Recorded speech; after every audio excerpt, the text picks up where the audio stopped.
大家好，我已經完成咗14日嘅酒店隔離同埋7日嘅自主健康管理。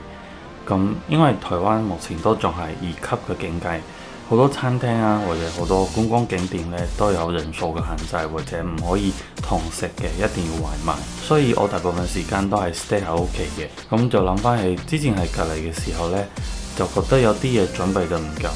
譬如我冇帶個碗啦，所以我想食公仔麵嘅時候呢，我係冇碗可以整公仔麵嘅。另外就係我次次去旅行或者有出 trip，我都要帶住咁大嚿嘅拖板，就因為唔知到時住嘅地方嘅插蘇位喺邊度，同埋有好多嘢要準備充電啦，例如我嘅相機啦、我嘅手機啦、我嘅電腦啦，好多嘢需要充電嘅，所以通常淨係充電呢啲嘢就拎咗好多。後嚟諗翻起我之前買過嘅 TOFU Traveler Charger， 佢哋同 Mogix 呢間公司曾經出過一個叫做 Bagel， 一個叫做 Donut 咁樣造型嘅拖板，一齊合作出咗個新嘅產品叫做 Malu Traveler Bundle。 咁 Malu 嘅意思呢，就係圓形嘅，佢係日文嚟嘅，因為自己是本身係日本人啦。咁為咗之後我翻香港嘅時候隔離可以再方便啲，所以就決定要入手呢個 Traveler Bundle。咁佢本身係有上 Kickstarter 集資嘅，我當時就冇參加佢嘅集資活動啦。我係後嚟先決定要買呢個嘢嘅。好，咁我哋先嚟睇下個外包裝。佢嘅 input 嘅地方呢，就係100到240嘅，所以佢係全球通用嘅。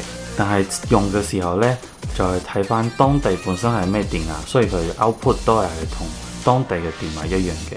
所以你本身嘅電器呢，係冇得全球通用嘅電壓嘅時候，要小心呢樣嘢。你嘅電器係當地到底可唔可以使用？佢有2個 Type C、2個 USB A 同埋3個普通嘅插蘇位。2個 Type C 本身係36同18嘅快充位。咁如果就係用1個 Type C 嘅時候呢，36嘅嗰個可以去到45W嘅快充。2個 USB A 就 share 15W嘅充電速度。咁如果你2個 USB A 都插翻手機嘅時候呢，可能就係降到平均一個係去到7.5W左右。咁本身佢裏邊係有個 Power Station， 就係有4個唔同嘅 USB 插口同埋3個插蘇位，跟住另外有個 Traveler 就係佢專用嘅萬用轉接頭，跟住有個 Carrying Case 同埋一條 USB-C 嘅 cable 喺呢邊。好，咁我哋嚟打開嚟先。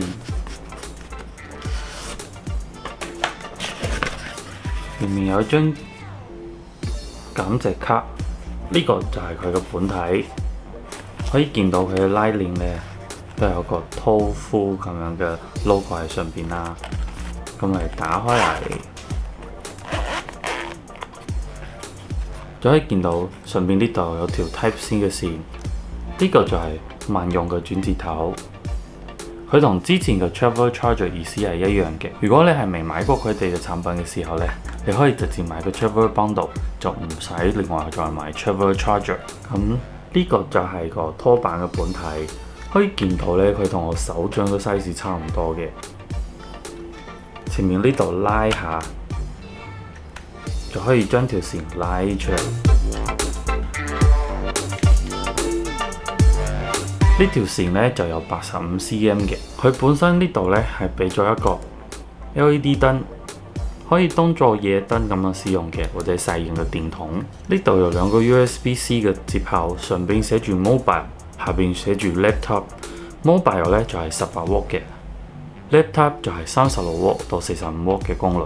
喺側邊呢度可以見到2個 USB-A 嘅接口，佢哋就 share 個15W嘅充電速度。另外有3個拖板位，要收翻佢都好簡單，就係捲翻佢就得啦。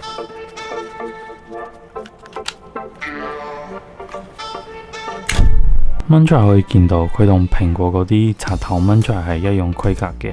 呢個係 Traveler 嘅部分，佢係美國頭可以轉做澳洲頭，呢度係英國或者香港用嘅，呢度係歐洲用嘅2腳。使用嘅時候呢，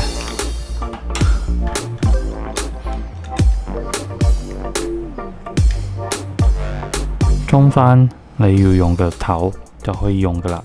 同時間我又插咗我嘅 Switch， 接住我嘅 PS4 同埋我嘅 M1 嘅 MacBook Pro。目前45W嘅情況下，M1 嘅 MacBook Pro 係可以正常供電同埋充電嘅。在試用嘅過程中，發覺佢有時會發熱，暫時未知個原因係乜嘢。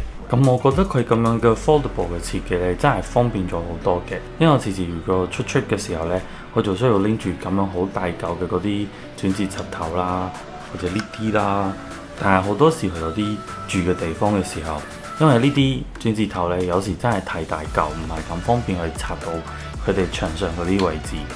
又或者咧，插到啦之後咧，你嘅 cable 又冇咁長，所以好多時充電嘅嘢同你瞓覺或者使用嘅位置要距離好遠，就冇咁方便。咁有咗呢個之後咧，我覺得之後我翻香港隔離咧，最少係充電嘅時候咧，好多嘢係方便好多嘅。咁有3個插蘇位，你就可以再另外去插 USB 充電器，咁樣就可以充多啲唔同嘅設備。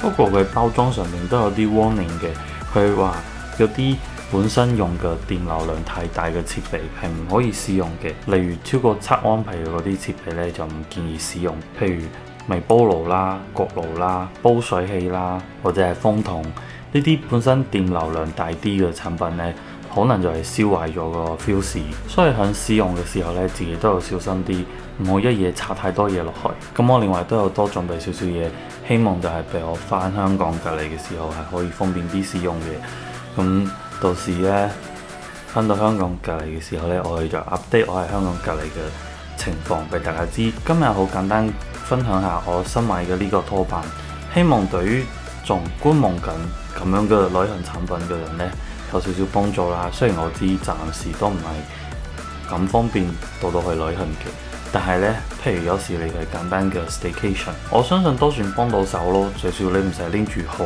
多充電器。除咗就係去充部手機或者充相機咁樣。好，今日嘅 video 先到呢度。